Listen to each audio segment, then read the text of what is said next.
Itu dia pemirsa, kami akan hadirkan berita mulai dari berita internasional hingga berita internasional yang akan hadir di Sindo Today hari ini. Namun kita awali dulu informasi Sindo Today dari ibu kota, di mana 4 rumah di kawasan padat penduduk di kawasan Taman Sari, Jakarta Barat terbakar. Sementara itu pemirsa, mes karyawan sebuah hotel di kawasan Glodok juga dilanda kebakaran.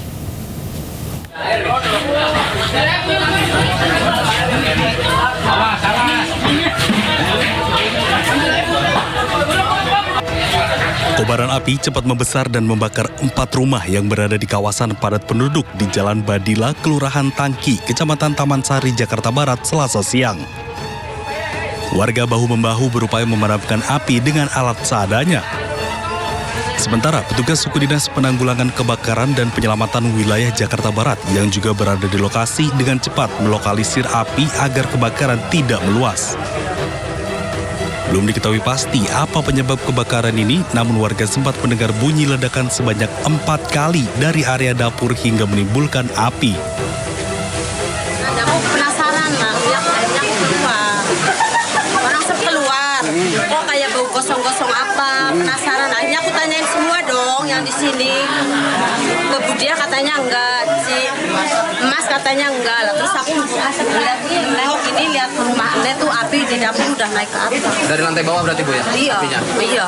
Ini dari dapur. Tapi Ibu sempat dengar suara ledakan nggak Bu? Iya tadi. Ledakan? Iya. Berapa kali nih suara? Pas, ya ada kali 4 kali. 4 kali. Awalnya dari dapur berarti Bu ya? Iya. 18 unit mobil pemadam kebakaran beserta puluhan personil dikerahkan untuk memadamkan api. Data awal ya tadi untuk informasi dari Pak RT itu terdampak 4 rumah, 4 pintu ya. Jadi namun pintunya itu kan di sini rumahnya sempit-sempit jadi tidak sulit. Untuk kakak mungkin ada lebih karena satu petak satu pintu itu biasa lebih dari beberapa kakak. Ini kontrakan juga berarti Pak ya? Jadi kontrakan Rumah tinggal dan kontrakan.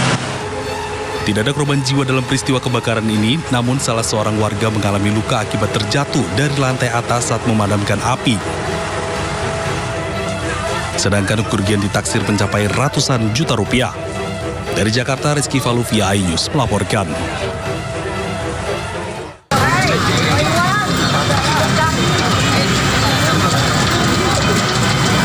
Samping Hotel Maxon merembet ke Hotel Maxon pada hari ini jam 9.30. Kobaran api yang membakar sebuah hotel di kawasan Glodok, Taman Sari, Jakarta Barat terjadi pada Selasa pagi sekitar pukul 9.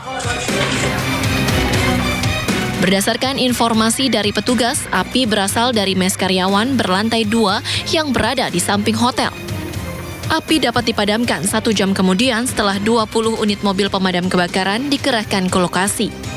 Bangunan sebelah hotel, jadi hotel yang terdampak karena memang berdekatan, jadi sampingnya yang melindungi jendela itu kan udah terbakar, makanya jendela kebuka, makanya asapnya masuk ke hotel. Penghuni hotel merasa sesak karena asapnya masuk ke hotel semua, makanya kan dilakukan. Apa sih Pak? Ini tempat USK atau apa Pak? Rumah tinggal yang sebenarnya. Rumah tinggal. Setelah berhasil dipadamkan, petugas langsung melakukan proses penguraian asap dan penyisiran di dalam gedung. Seluruh tamu hotel dipastikan telah dievakuasi dengan selamat, sementara penyebab kebakaran masih dalam penyelidikan lebih lanjut. Dari Jakarta, Rizky Faluvi, iNews melaporkan. Banjir setinggi 1 meter merendam puluhan rumah di 3 desa di Kecamatan Dewar Blandong, Kabupaten Mojokerto, pemirsa. Ya, banjir disebabkan meluapnya Sungai Lamong usai diguyur hujan selama 8 jam.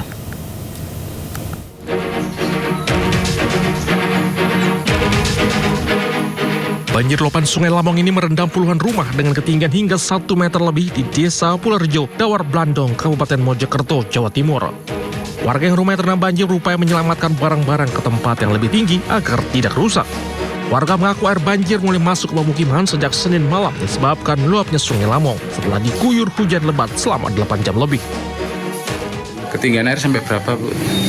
Sekitar 1,5 meter. Ini penyebabnya apa sih Bu banjirnya? Ya meluapnya Kali Lamong itu Pak. Sampai meluap kenapa ya? Ya saking derasnya hujan itu nggak berhenti-berhenti sehari semalam. Selain desa Purworejo, banjir juga merendam rumah di desa Banyulegi dan desa Talun Berak. Ketinggian air mulai 30 cm hingga 1 meter. Warga yang rumahnya terendam banjir masih memilih bertahan di rumah. Dari Kabupaten Mojokerto, Salahuddin, iNews melaporkan.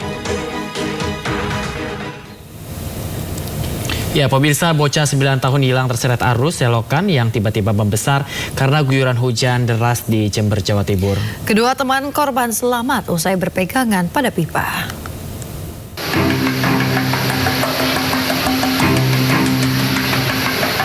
Tim Basarnas berusaha mencari Elisatul Hasanah, bocah 9 tahun yang hanyut terseret air selokan di dekat rumahnya di Desa Arjasa, Kecamatan Arjasa, Jember, Jawa Timur, Senin sore.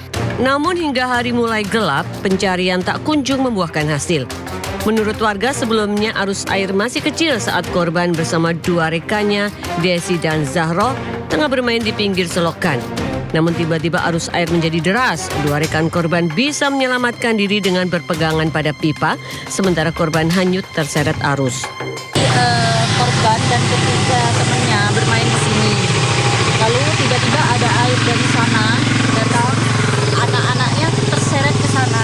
Tapi yang dua berhasil menyelamatkan diri karena berpegangan sama ini, Mas. Pak. Yang satu terseret sampai ke sini. Rencananya petugas akan kembali melanjutkan pencarian korban hari ini. Dari Jember, Jawa Timur, Bambang Sugiarto, iNews melaporkan. Kita ke informasi berikutnya, pemirsa. Eksekusi rumah oleh Pengadilan Negeri Jakarta Utara di Jalan Pegangan 2, Kelapa Gading, ricuh. Kericuhan terjadi ketika jurusita akan melakukan eksekusi, namun mendapatkan perlawanan dari sejumlah orang. Saya yang beresin, Pak. Saya bisa jamin. Iya, Pak.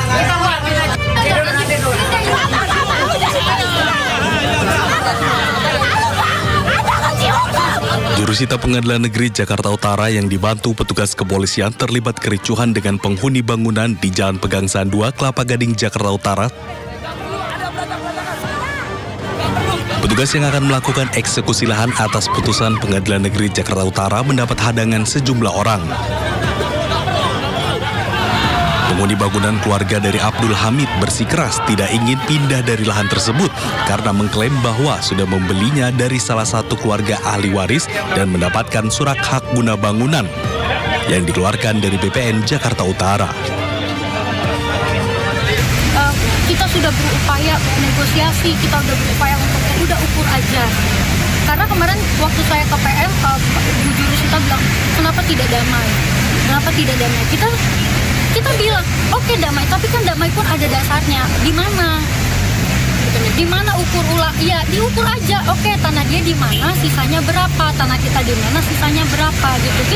Kita open terhadap itu, tapi Ketua Pengadilan menyatakan tidak langsung tetap eksekusi pengosongan tersebut. Yang sebenarnya tanah kita 93, yang sisa tanah dia cuma 61. Sementara pihak lain, Rianti Pardede, memiliki surat akte jual beli sejak tahun 1998 dan sudah melakukan pengajuan permohonan eksekusi pada tahun 2017, namun tertunda akibat adanya bantahan dari tergugat. Setelah bantahan tergugat tidak dikabulkan hakim, maka akhirnya tanah tersebut dilakukan eksekusi oleh pemohon. Meski sempat menolak untuk pindah, namun pihak dari tergugat akhirnya pasrah dan mengangkut barang-barang dari dalam lahan tersebut. Dari Jakarta, Sofyan Firdaus, iNews melaporkan. Pemirsa, 2 orang warga negara asing memperdaya karyawan toko handphone di Jombang, Jawa Timur. Ya, bermodus tukar uang, pelaku membawa lari uang tunai 2,5 juta rupiah.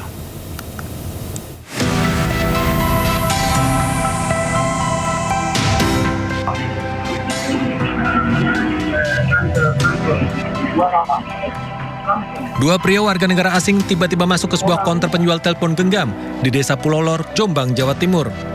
Kepada karyawan toko, keduanya menyatakan hendak membeli charger pengisi daya telepon genggam. Namun karena jenis yang diinginkan tidak ada, pelaku kemudian minta menukarkan uang. Sambil mengajak karyawan toko mengobrol, pelaku mendekati kasir dan mengambil sendiri uang dari laci meja kasir. Karyawan toko baru tersadar setelah memeriksa uang di laci kasir. Uang sebanyak 2,5 juta rupiah hilang dari tempatnya.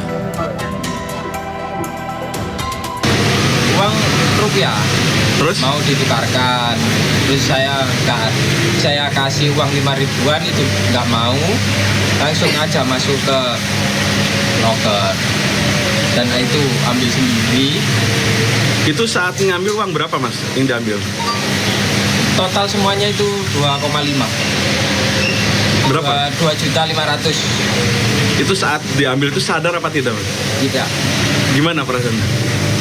Ya nggak tahu apa-apa Pak. Ingat-ingatnya? Ingatnya itu udah pas totalan udah nggak ada uangnya. Korban mengaku seperti terhipnotis. Pria WNA lainnya mengajak karyawan toko lain dan seorang pembeli berbincang seolah mengalihkan perhatian. Korban sudah melaporkan kejadian ini ke polisi dan berharap kedua pelaku segera tertangkap. Dari Jombang, Jawa Timur, Muhtar Bagus melaporkan.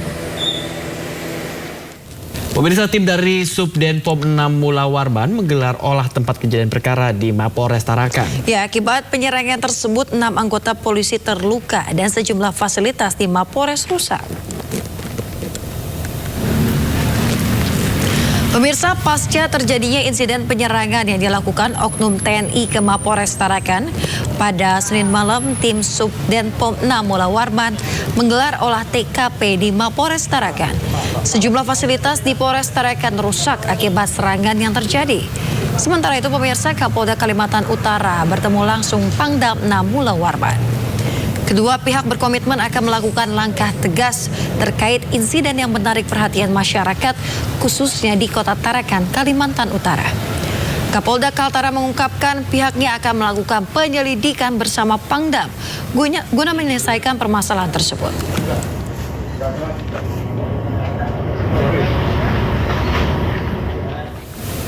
Pemirsa, Kapolda Kalimantan Utara dan Pangdam 6 Mula Warman Kalimantan Utara berkomitmen akan melakukan langkah tegas terkait insiden yang menarik perhatian masyarakat, khususnya di Kota Tarakan, Kalimantan Utara. Ya, Kapolda Kaltara mengungkapkan pihaknya akan melakukan penyelidikan bersama Pangdam guna menyelesaikan permasalahan tersebut.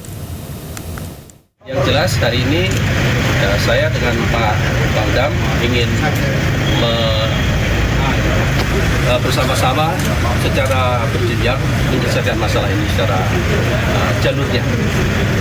Terkait kronologi yang beredar di masyarakat itu Pak? Ya, itu kita pastikan nanti setelah hasil penyelidikan selesai ya. Kalau yang beredar itu kan mungkin versi berbeda. Tapi ini nanti kita akan tuliskan sesuai dengan fakta yang diperoleh dari hasil. Tapi intinya memang kita sama-sama dengan Kapolda kita mendinginkan suasana dan tentunya peristiwa ini tidak akan merusak solidaritas yang sudah kita bangun sama-sama dengan kepolisian.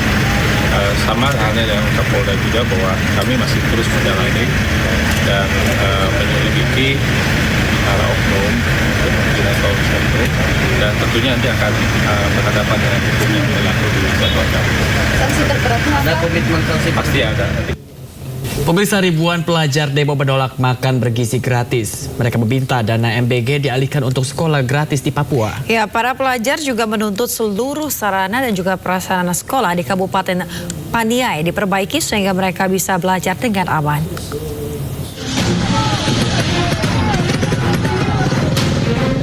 Ribuan pelajar SD, SMP, dan SMA yang tergabung dalam aliansi pelajar se-Kabupaten Paniai menggelar aksi menolak makan bergizi gratis program pemerintah Prabowo Gibran.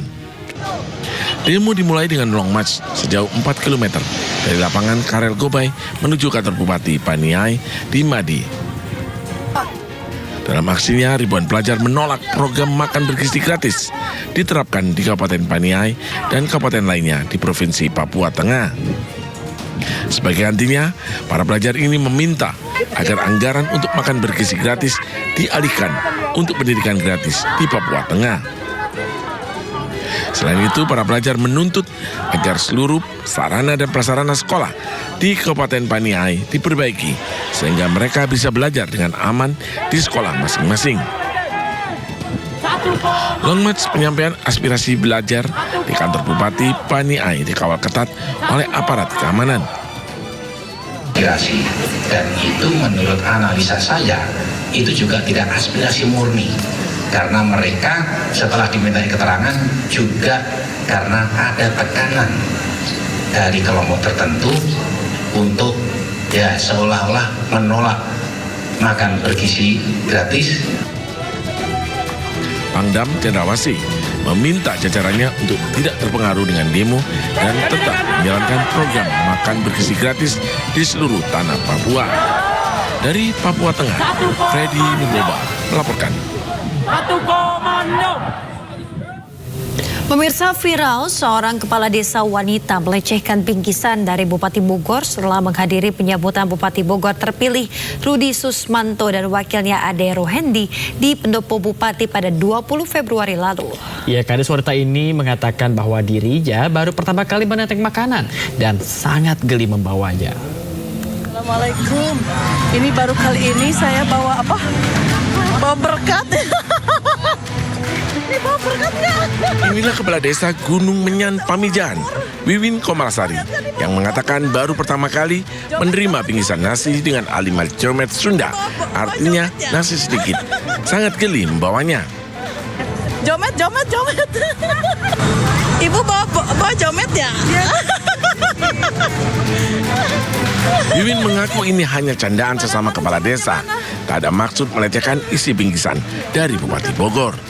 Melainkan kita dibawa diteng-teng dan kita seru-seruan seneng gitu. Nah mungkin di situ ada kata-kata geli. Geli itu bukan berarti jijik, melainkan itu lucu gitu. Bawa jomet ya. Kepala Dinas Pemberdayaan Masyarakat dan Desa Kabupaten Bogor akan memanggil Kades Wiwin untuk klarifikasi karena sudah membuat heboh. Wiwin juga pernah membuat gaduh dengan konten gaya hidup glamor, pamer kekayaan, dan barang branded. Dari Kabupaten Bogor, Jawa Barat, Wildan Hidayat melaporkan.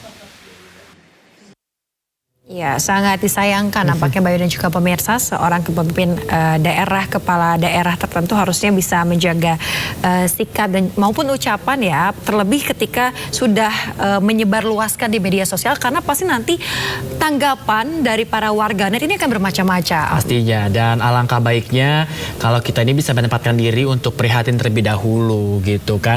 Saya juga bingung ya, ini seharusnya sebagai pemimpin daerah ini kan harusnya bisa terjun langsung gitu melihat rakyat-rakyatnya. Apakah tidak bisa merasakan atau apa terhalang dengan kacamata yang sangat besar tadi ya?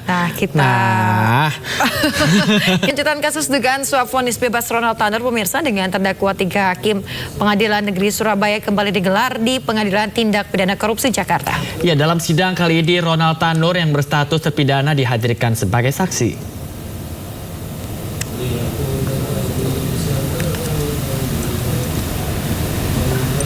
Pengadilan Tindak Pidana Korupsi Jakarta Pusat kembali menggelar sidang lanjutan kasus dugaan suap vonis bebas Ronald Tanur dengan terdakwa 3 hakim Pengadilan Negeri Surabaya. Sidang dengan terdakwa 3 hakim Pengadilan Negeri Surabaya nonaktif, Erin Tuah Damanik, Mangapul, dan juga Heru Hanindio, maksud kami, agendanya mendengarkan keterangan saksi. Selain terpidana kasus pembunuhan Gregorius Ronald Tanur, jaksa juga menghadirkan pengacara Ronald, yaitu Lisa Rahmat, sebagai saksi. Dalam kasus ini jaksa mendakwa 3 hakim PN Surabaya penerima suap 1 miliar rupiah dan SGD 308.000 atau setara dengan 3,6 miliar rupiah terkait vonis bebas Ronald Tanur atas kematian kekasihnya Dini Sera Afrianti.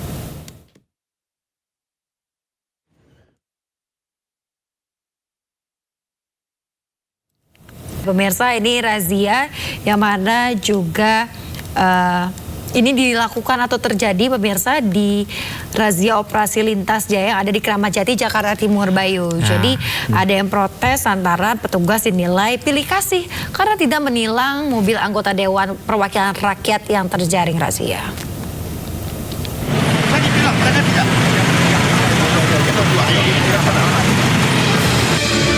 Seorang pelanggar ini protes lantaran petugas diduga pilih kasih saat menjaring razia parkir liar di Jalan Maijen Sutoyo, Cawang, Kramat Jati, Jakarta Timur. Pak, warga negara Indonesia tunduk sama undang-undang. Setuju ya? Kenapa jadi bedakan? Yang bedakan gimana? Saya dibilang mereka tidak. Yang Mobil diduga milik anggota Dewan Perwakilan Rakyat tidak ditilang hingga berusaha kabur. Namun akibat protes keras dari pengendara lain, akhirnya mobil anggota Dewan ditilang petugas. Sementara sejumlah kendaraan roda 4 yang tengah parkir di depan Lapo langsung disergap puluhan petugas gabungan. Dari hasil penindakan tercatat ada 10 mobil dan 1 sepeda motor yang diberikan sanksi tilang oleh petugas. Kembali terkait masalah pelanggaran parkir liar yang memang ini menjadi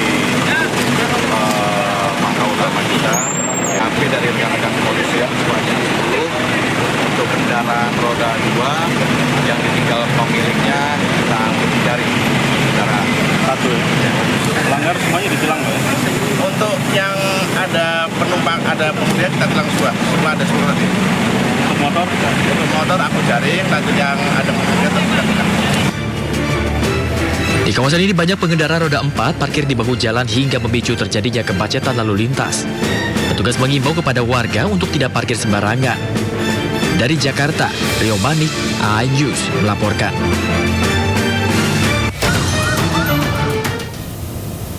Ya pemirsa, saatnya kita simak pantauan arus lalu lintas dan kami telah terhubung dengan Brigadir Cici Yarangga dari Anti-MC Polri yang kini berada di kawasan Semanggi, Jakarta Selatan. Ya, halo Brigadir Cici Yarangga, bagaimana pantauan arus lalu lintas dari tempat Anda melapor saat ini?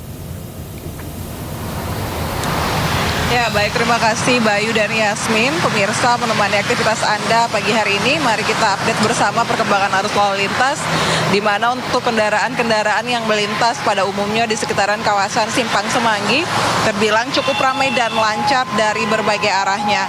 Tepat untuk kendaraan-kendaraan yang berdatangan di belakang saya dari arah Pancoran ataupun dari arah Kuningan yang nantinya akan lurus menuju ke arah Senayan maupun juga yang akan mengambil jalur ataupun lajur sebelah kiri untuk berbelok ke arah Sudirman hingga saat ini dalam keadaan relatif lancar, di mana kendaraan-kendaraan yang melintasi menggunakan jalur arteri masih melaju dengan kecepatan kisaran 45 hingga 50 km per jamnya. Sedangkan untuk kendaraan-kendaraan yang melintas di jalur tol pagi hari ini masih terbilang dalam keadaan relatif lancar, kendaraan pun masih melaju dengan kecepatan normal. Untuk itu bagi para pengendara yang nantinya akan melintas dari arah Cawang yang nantinya akan menuju ke arah Sudirman dihimbau untuk mengambil lajur sebelah kiri demi memberikan kesempatan bagi para pengendara yang nantinya akan lurus menuju ke arah Senayan. Dan untuk para pengendara yang nantinya akan masuk menuju gerbang tol Senayan untuk mengambil lajur sebelah kanan. Dan juga terlihat dari arah sebaliknya kendaraan-kendaraan mulai terjadi perlambatan kecepatan kendaraan, khususnya bagi kendaraan dari arah Grogol yang nantinya akan menuju ke arah Pancoran ataupun ke arah Kuningan menggunakan jalur arteri. Terjadi sedikit perlambatan kecepatan kendaraan dikarenakan memang adanya peningkatan jumlah volume arus kendaraan bertepatan dengan jam berangkat perkantoran. Dihimbau untuk para pengendara yang melintasi kawasan ini untuk tetap menjaga batas laju kecepatan kendaraan Anda dikarenakan kawasan Semanggi dikelilingi oleh pusat perkantoran yang mana banyaknya kendaraan yang keluar masuk pada sekitaran kawasan ini. Dan juga pemirsa, berdasarkan data RSMS Korlantas Polri, angka kecelakaan lalu lintas yang kami terima selama 1x24 jam telah terjadi sebanyak 219 kasus laka lantas dengan rincian 19 meninggal dunia, 31 luka berat dan 275 luka ringan. Dari 219 kasus laka lantas yang terjadi, 36,4% terjadi karena kecerobohan pengemudi. Untuk itu dihimbau terus bagi para pengendara agar tetap berkonsentrasi saat mengemudi demi menjaga kenyamanan dan keselamatan bersama di jalan. Dan perlu kami informasikan juga bagi para pengendara yang melintasi kawasan ini agar tetap mengikuti himbauan dan petunjuk dari rekan-rekan kami di Telantas Polda Metro Jaya yang saat ini sedang bertugas di lapangan. Untuk pemirsa yang ingin mengupdate bagaimana perkembangan arus lalu lintas, kami siap melayani Anda. Pemirsa dapat menghubungi call center kami di 1500669, juga melalui SMS Center di 9119. Pemirsa juga dapat mengunjungi website kami di korlantas.polri.go.id. Demikian Bayu dan Yasmin yang dapat kami bagikan pagi hari ini. Semoga bermanfaat dan silakan kembali ke rekan-rekan di studio. Ya baik, terima kasih Brigadir Cici Yarangga atas laporan Anda dari kawasan Semanggi, Jakarta Selatan. Selamat bertugas kembali dan salam presisi. Pemirsa, penyidik Kejaksaan Agung menggeledah rumah mewah milik pengusaha minyak Muhammad Reza Khalid di Kemayoran, Jakarta Selatan. Ya, penggeledahan tersebut pemirsa terkait dengan dugaan korupsi tata kelola minyak mentah dan produk kilang PT Pertamina yang menjadikan anaknya sebagai tersangka.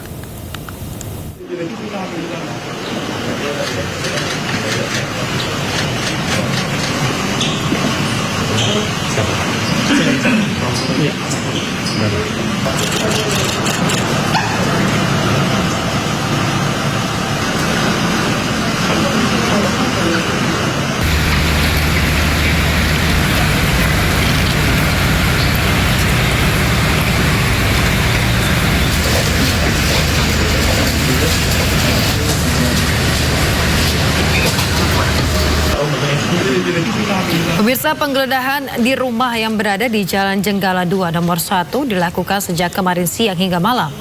Kejagung mencari barang bukti terkait dugaan korupsi tata kelola minyak mentah dan produk kilang pada PT Pertamina Subholding dan kontraktor-kontrak kerjasama pada periode 2018 hingga 2023. Anak laki-laki Riza Khalid Muhammad Keri Andrianto Riza menjadi tersangka bersama 6 orang lainnya.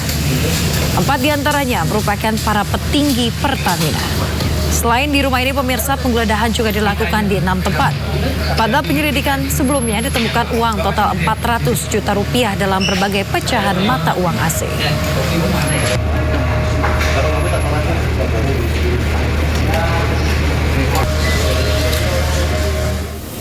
Vice President Corporate Communication Pertamina, Fajar Joko Santoso, buka suara terkait dugaan korupsi yang melibatkan Subholding Pertamina. Ya, Pertamina menyatakan layanan distribusi BBM kepada masyarakat berjalan optimal. Pertamina menghormati Kejaksaan Agung dan aparat penegak hukum yang menjalankan tugas serta kewenangannya dalam proses hukum yang tengah berjalan di Subholding Pertamina.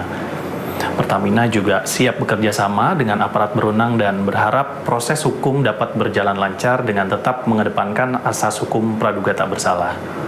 Di tengah proses tersebut, Pertamina memastikan bahwa layanan distribusi energi kepada masyarakat di seluruh Indonesia tetap berjalan lancar dan Pertamina juga menjamin pelayanan distribusi energi kepada masyarakat tetap menjadi prioritas utama dan berjalan normal seperti biasa. Pemirsa, dugaan kasus korupsi tata kelola minyak mentah dan produk kilang merugikan negara hingga 193,7 triliun rupiah.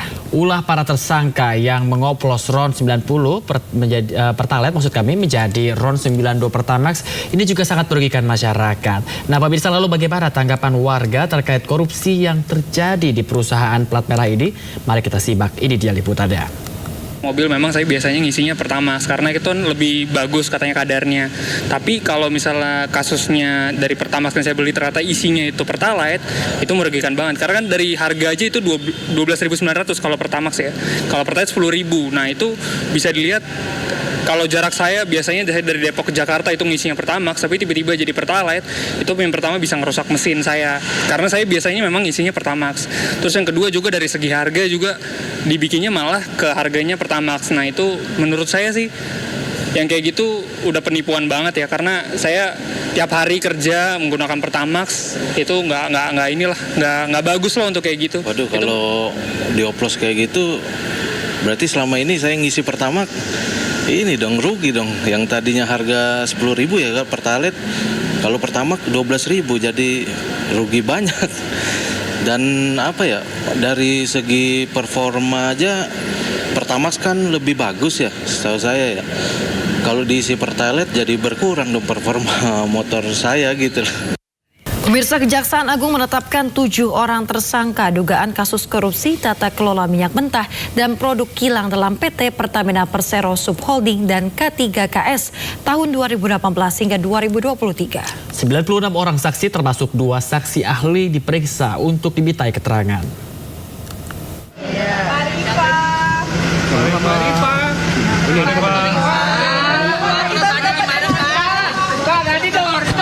Pak, diam aja pakai lintang.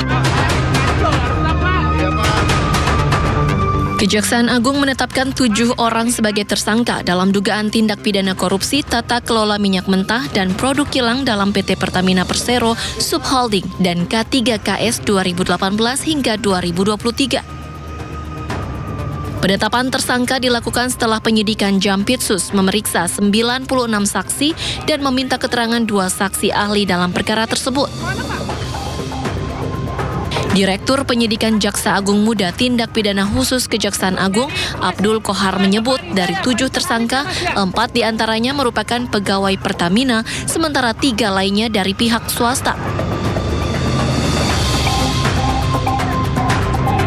Kita temukan, kemudian dari bukti-bukti tersebut didalami, juga kita panggil ahli, juga alat bukti transaksi yang lain di mana alat bukti itu saling mendukung, sehingga pada malam hari ini yang bersangkutan kita tetapkan sebagai tersangka. Terhadap tersangka ini ada 7, ini ada 5 tersangka atau 6 yang sudah diperiksa sebelumnya sebagai saksi. Kemudian ada 1 yang hari ini tadi sudah dilakukan pemeriksaan sebagai saksi, dan pada malam hari ini yang bersangkutan juga ditetapkan sebagai tersangka. Dari hasil penggeledahan, penyidik menemukan 5 dus dokumen, barang bukti elektronik berupa 15 unit handphone, 1 unit laptop, dan 4 soft file. Keseluruhan barang bukti kini tengah dibawa ke Kejagung dan akan dilakukan tindakan lanjutan. Dari Jakarta, Salam Rahmat, Rizky Solehudin, iNews melaporkan. Pemirsa, kegiatan retret hari ini dilanjutkan dengan pemaparan berbagai materi dari sejumlah menteri. Ya, berdasarkan jadwal kegiatan retret dari Sekretariat Magelang, retret 2025, retret dibuka dari pemaparan materi dari Menteri Kebudayaan Fadlizon dan Kepala Badan Haji Irfan Yusuf Hashim pada pukul 7.30 sampai 9 waktu Indonesia Barat. Dan pemaparan kemudian dilanjutkan oleh Wakil Presiden Republik Indonesia Gibran Rakabuming Raka yang juga dijadwalkan akan menjadi pemateri dalam retret kepala daerah hari ini.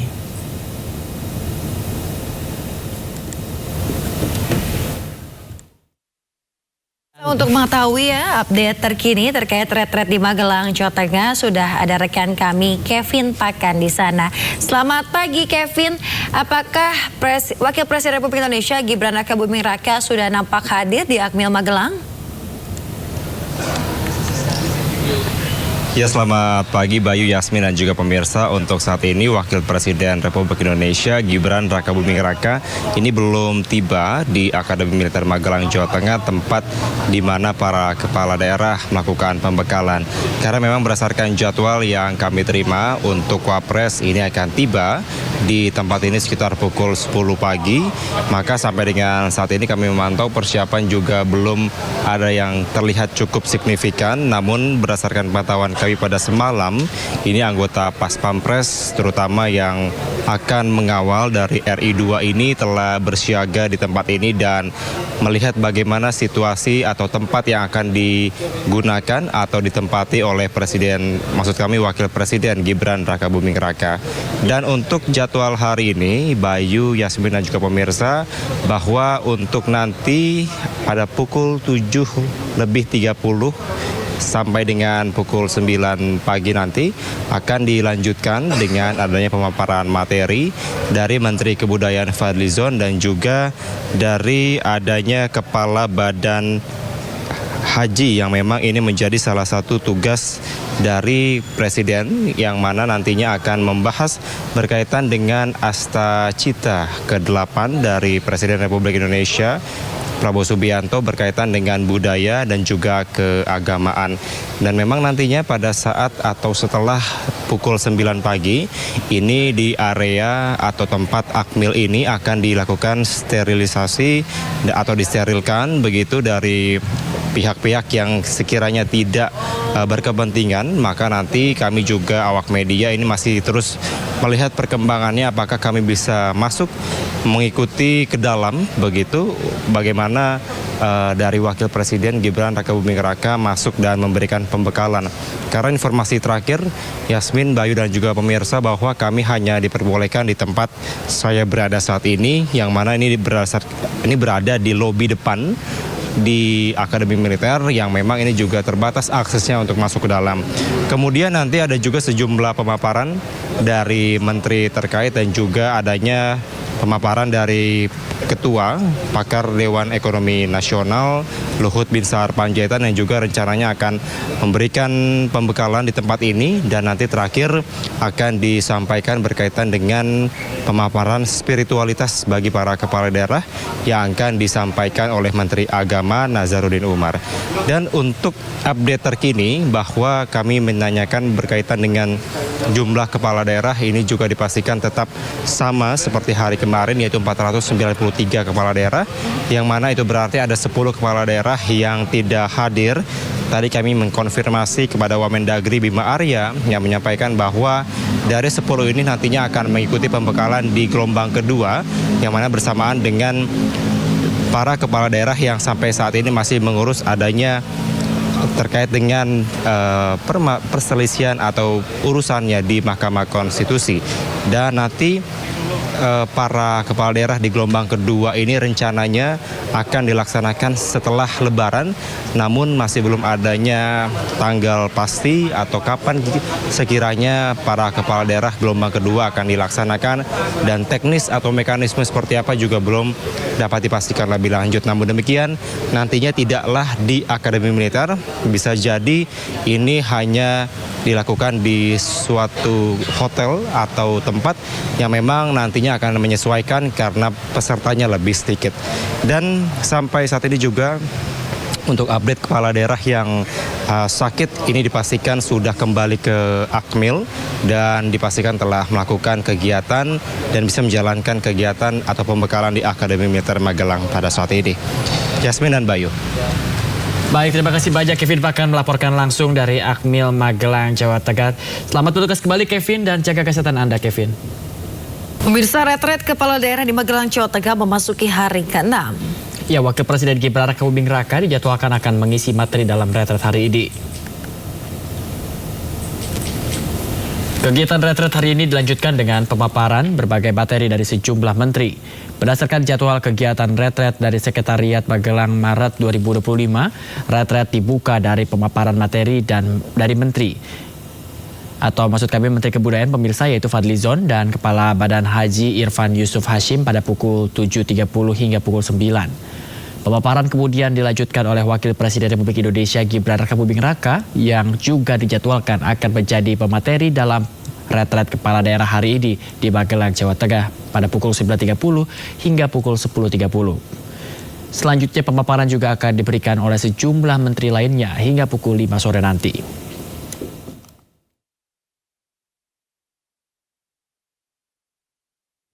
Ya, pemirsa, sementara itu terkait dengan penundaan hadirnya sejumlah kepala daerah yang merupakan kader PDIP.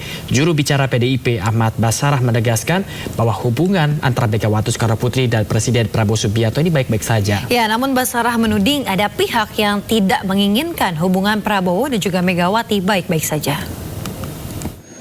Saya harus tegaskan dalam kesempatan ini, berdasarkan pernyataan Sekretaris Jenderal DPP Partai Gerindra yang notabene adalah Ketua Majelis Permusyawaratan Rakyat Republik Indonesia beberapa hari yang lalu, bahwa Pak Mujani mengatakan sekalipun ada beberapa kepala daerah PDI Perjuangan yang tidak mengikuti retret, Pak Mujani dengan tegas mengatakan hubungan Ibu Megawati Soekarnoputri dengan Presiden Prabowo Subianto tetap baik-baik saja.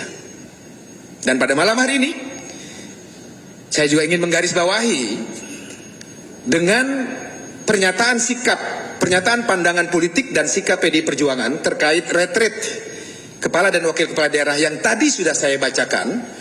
Sesungguhnya hal itu memberikan pesan bahwa posisi PDI Perjuangan sampai dengan hari ini kita tidak merasa memiliki persoalan dengan Presiden Prabowo Subianto. Bu Mega dalam berbagai kesempatan sering memberikan penjelasan dan penegasan bahwa beliau punya hubungan pribadi yang sangat panjang dan sangat baik, dan itu menjadi dasar bagi kedua beliau untuk terus menjalin komunikasi satu sama lain di antara mereka berdua. Jadi Mbak Renata, alhamdulillah Sampai dengan hari ini hubungan Ibu Megawati Soekarno Putri dan Pak Prabowo Subianto tetap baik-baik saja, meskipun kami menyadari dan merasakan ada pihak-pihak yang tidak ingin Ibu Mega dan Pak Prabowo baik-baik saja. Tapi insya Allah Pak Prabowo sudah mengetahui situasi ini, sehingga kami harapkan beliau juga dapat mengambil langkah-langkah untuk tetap menjaga hubungan baiknya dengan sahabat beliau Ibu Megawati Soekarno Putri yang juga menjadi Presiden kelima Republik Indonesia. Pemirsa, uang tunai senilai 565 miliar rupiah disita Kejaksaan Agung dalam kasus korupsi penyalahgunaan wewenang impor gula periode mantan Menteri Perdagangan Tom Lembong tahun 2015 hingga 2016. Barang bukti uang tunai ini disita dari pengembalian yang dilakukan 9 orang tersangka dari pihak swasta.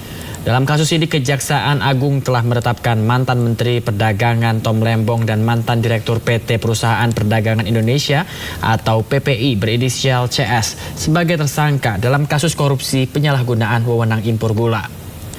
Kejagung menyebut nilai kerugian negara akibat perbuatan importasi gula yang tidak sesuai dengan ketentuan perundang-undangan mencapai 578 miliar rupiah.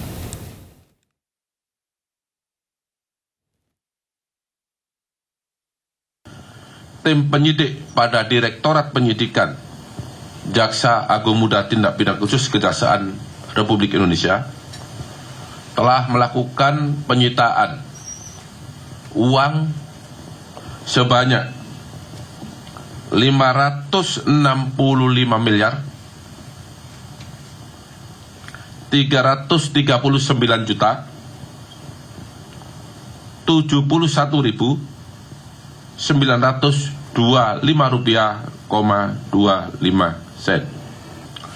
Bahwa pada tahun 2015 sampai dengan tahun 2016 dalam rangka pemenuhan stok gula nasional dan stabilitas harga gula di pasar, tersangka TTL atau Thomas Trikasih Lembong selaku Menteri Perdagangan telah menerbitkan persetujuan impor gula kristal mentah kepada 9 perusahaan swasta, yaitu Tony Wijaya Eng selaku Direktur Utama PT Engel Product, kemudian tersangka Wisnu Hendraningrat selaku Presiden Direktur PT Andalan Furnindo, kemudian tersangka Hensen Setiawan selaku Direktur Utama PT Sentra Usaha Tama Jaya, kemudian tersangka Indra Sujaningrat selaku Direktur Utama PT Medan Sugar Industry, kemudian tersangka Eka Sapanca selaku Direktur PT Permata Dunia Sukses Utama, selanjutnya tersangka Ten Suryanto Eka Prastio selaku Direktur PT Makassar Tene, kemudian tersangka Hendro Giarto Antonio Tiwo selaku Direktur PT Duta Sugar Internasional. Selanjutnya tersangka Hen Valita Hutama selaku Direktur Utama PT Berkah Manis Makmur, serta tersangka Ali Sanjaya Budi Darmo selaku Direktur Utama PT Kebun Tebu Mas. Wakil Gubernur DKI Jakarta Rano Karno ini meninjau fasilitas MRT dan Transjakarta. Ya, Rano Karno menilai fasilitas parkir di kawasan MRT masih semeraut dan dirinya bertekad akan membangun lahan parkir bertingkat.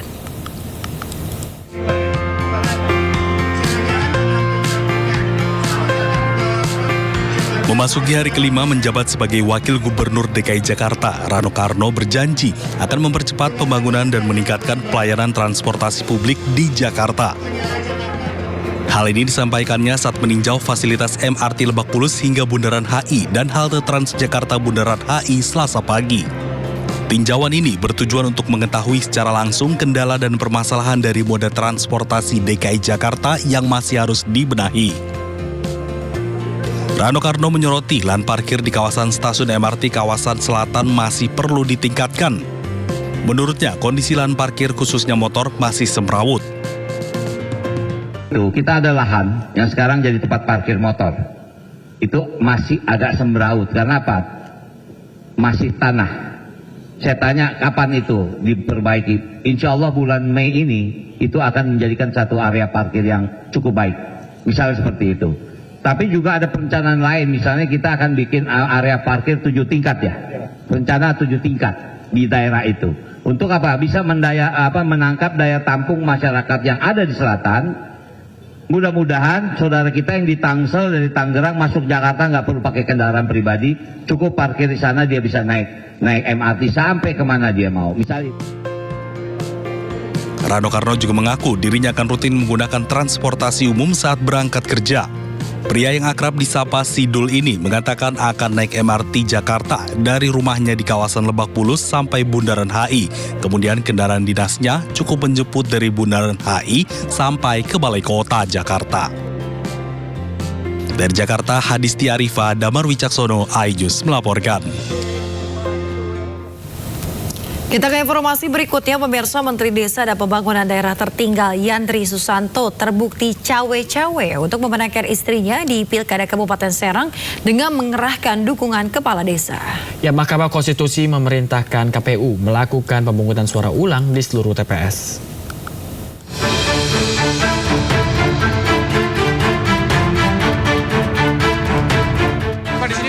Ditemui di arena retret kepala daerah di Magelang, Menteri Desa dan Pembangunan Daerah Tertinggal Yandri Susanto enggan menanggapi putusan Mahkamah Konstitusi yang membatalkan kemenangan istrinya di Pilkada Kabupaten Serang. Tapi kalau MK tuh besok saya mau jumpa PES khusus tuh. Kalau sini kan enggak, kalau sini kan ini situasi retreat ya. Gimana Pak? Besok. Ini retreat khusus materi desa. Sebelumnya, Mahkamah Konstitusi membatalkan kemenangan istri Menteri Yandri Susanto di pemilihan Bupati Serang 2024. MK memerintahkan KPU menggelar pemungutan suara ulang di seluruh TPS. Dalam pertimbangannya, hakim menilai Yandri Susanto terbukti mengerahkan kepala desa untuk memenangkan istrinya Ratu Rahmatu Zakiah di Pilkada Kabupaten Serang. Menyatakan batal keputusan Komisi Pemilihan Umum Kabupaten Serang nomor 2028 tahun 2024 tentang penetapan hasil pemilihan Bupati dan Wakil Bupati Serang tahun 2024 bertanggal 4 Desember 2024. 3. Memerintahkan Komisi Pemilihan Umum Kabupaten Serang untuk melaksanakan pemungutan suara ulang pemilihan Bupati dan Wakil Bupati Serang tahun 2024 di seluruh TPS di Kabupaten Serang dengan mendasarkan pada daftar pemilih tetap, daftar pemilih pindahan, dan daftar pemilih tambahan yang sama dengan pemungutan suara pada tanggal 27 November 2024 untuk pemilihan Bupati dan Wakil Bupati Serang tahun 2024 sesuai dengan peraturan perundang-undangan yang dilaksanakan dalam waktu paling lama 60 hari sejak putusan aku diucapkan. Tak hanya kali ini, sebelumnya Yandri pernah jadi sorotan lantaran menggunakan kop surat Kementerian Desa dan Pembangunan Daerah Tertinggal untuk acara pribadi. Yandri menyebarkan undangan acara haul dan syukuran dengan kop surat kementerian kepada seluruh kepala desa, pejabat kecamatan, dan Kabupaten Serang. Tim Liputan iNews melaporkan.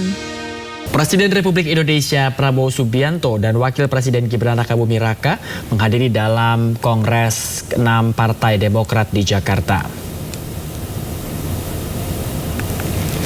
Presiden Republik Indonesia Prabowo Subianto beserta Wakil Presiden Gibran Rakabuming Raka hadiri penutupan Kongres ke-6 Partai Demokrat. Kedatangan Prabowo dan juga Gibran disambut meriah oleh seluruh kader partai. Dalam pidatonya, Presiden mengucapkan terima kasih telah memberi kader terbaik untuk Kabinet Merah Putih.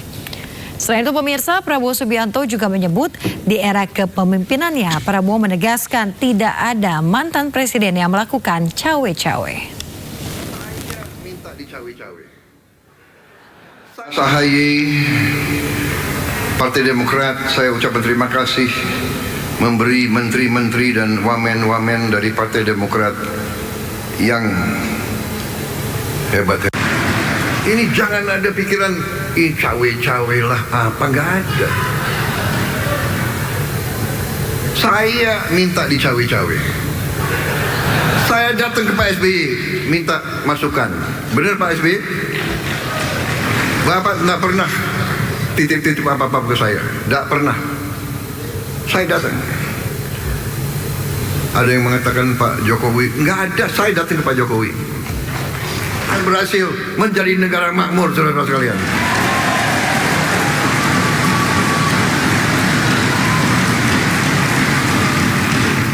Dan yang akan nikmati adalah kalian-kalian, saudara-saudara yang muda-muda.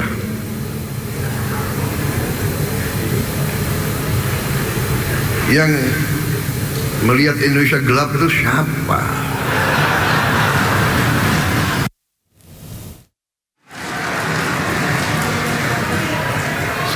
Sekarang duduk berdampingan, nanti bisa bersaing ini dua orang itu.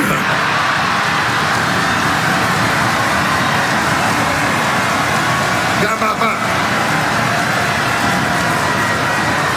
Bersaing itu baik. Siapa nomor 1, ajaklah nomor 2, ajaklah nomor 3, iya kan? Pak Jokowi ngalahin saya mau bilang ngalahin gue, nggak enak, ada wartawan. Presiden Indonesia nggak boleh bicara kayak gitu. Ngalahin saya 2 kali, iya kan? Ketawa lagi.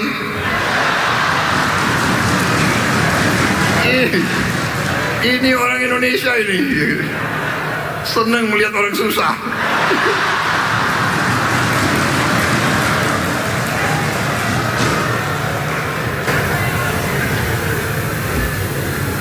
Aku dikalahkan, iya kan? Tapi beliau ngajak saya masuk juga gue. Pemirsa, kita ke informasi berikutnya.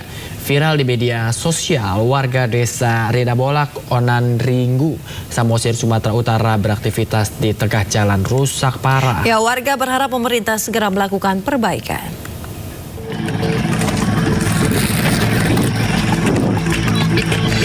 Viral di media sosial jalanan rusak parah yang dilalui warga Huta Simar Pinggan, desa Rinabolak, Onan Ringgu, Samosir, Sumatera Utara. Warga terpaksa beraktivitas dengan jalan rusak yang merupakan akses satu-satunya yang digunakan warga untuk ke sekolah, bekerja, dan menuju kota. Kondisi jalan semakin parah dan licin di saat musim hujan. Menurut salah seorang warga, kondisi ini sudah berlangsung selama 10 tahun tanpa pernah diperbaiki. Ya, rusaknya sangat parah. Kenapa saya bilang sangat parah? Di sana itu mobil yang saya ceritakan tadi jatuh itu bukan karena kekeliruan supir, bukan, atau kekeliruan orang yang mengemudi supir, bukan. Ini karena memang jalannya tidak memadai. Sudah berapa tahun nih Bang? Jalan ini sudah kurang lebih 10 tahun. Jalan ini tidak diperbaiki. Atas kondisi ini, warga akan mengadu kepada Kementerian Desa dan Pembangunan Daerah Tertinggal. Diharapkan dengan pengaduan ini pemerintah pusat segera memberikan instruksi kepada pemerintah daerah Samosir untuk memperbaiki jalan tersebut.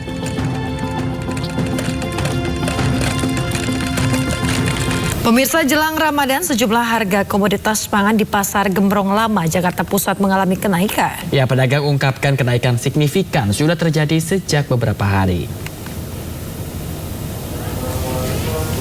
Di Pasar Gembrong Lama, Jakarta Pusat, sejumlah komoditas pangan mengalami kenaikan yang signifikan.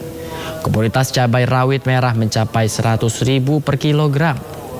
Harga ini meningkat sekitar 40% dari harga semula yang hanya berkisar 60 hingga 70.000 rupiah per kilogram.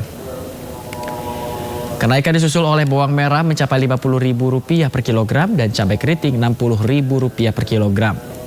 Tidak hanya itu, telur yang awalnya ada di harga Rp28.000 meningkat menjadi Rp32.000 per kilogramnya. Sedangkan ayam potong per kilogramnya mencapai Rp30.000 untuk ukuran sedang dan Rp40.000 untuk ukuran besar.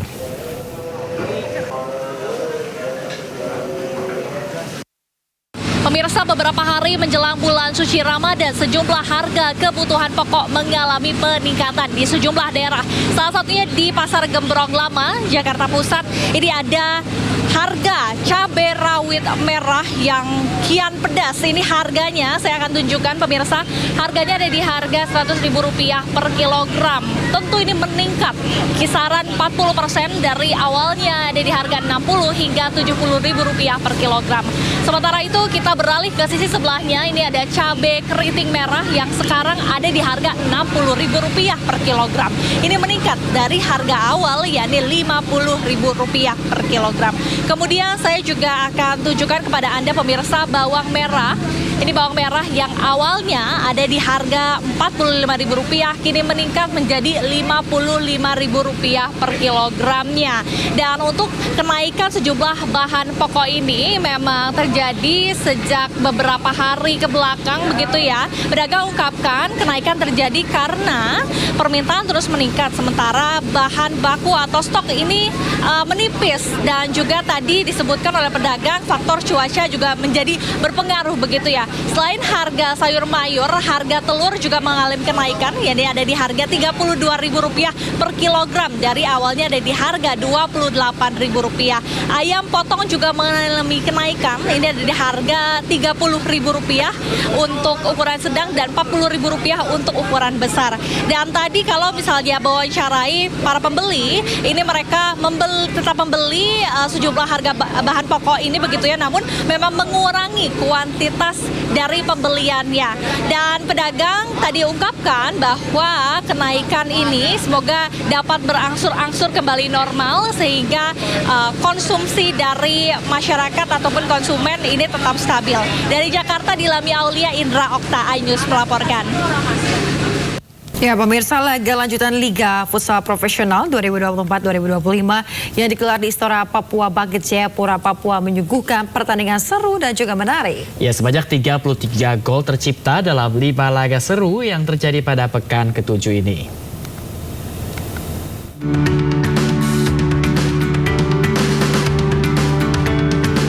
Pertandingan perdana pekan ke-7 di hari kedua mempertemukan Favage Banua melawan Moncong Bulo di Istora Papua Bangkit Jayapura, Papua. Tim papan atas Favage Banua mendominasi jalannya pertandingan. Skor 4-1 menyudahi pertandingan ini. Di pertandingan kedua, Cosmo JNE yang tampil percaya diri mampu mempecundangi lawannya Tiga Raja United. Menguasai jalannya pertandingan, Cosmo JNE terus menggempur pertahanan lawan dan mampu menceploskan 11 gol dan hanya mampu dibalas 1 gol oleh Tiga Raja United. Di laga ketiga, tim tuan rumah Black Steel FC harus bersusah payah meraih kemenangan melawan tim papan bawah Rafeli FC. Pertahanan solid dari Rafeli FC sangat sulit ditembus, sehingga Black Steel FC hanya mampu menang tipis 2-1. Pada laga keempat mempertemukan dua tim papan atas unggul FC melawan juara bertahan Bintang Timur Surabaya atau BTS FC. Kedua tim tampil ngotot untuk meraih 3 poin demi menjaga peluang juara. Saling kejar skor sempat terjadi pada laga ini, sebelum akhirnya unggul FC harus menyerah dengan skor 3-6. Pada laga pamungkas menyajikan pertandingan antara Halus FC melawan Pangsuma FC. Pada laga ini Halus FC berhasil mempucundangi Pangsuma FC dengan skor 4-0. Dengan kemenangan ini Halus FC meraih 3 poin untuk menjauhi zona degradasi. Tim Liputan iNews melaporkan.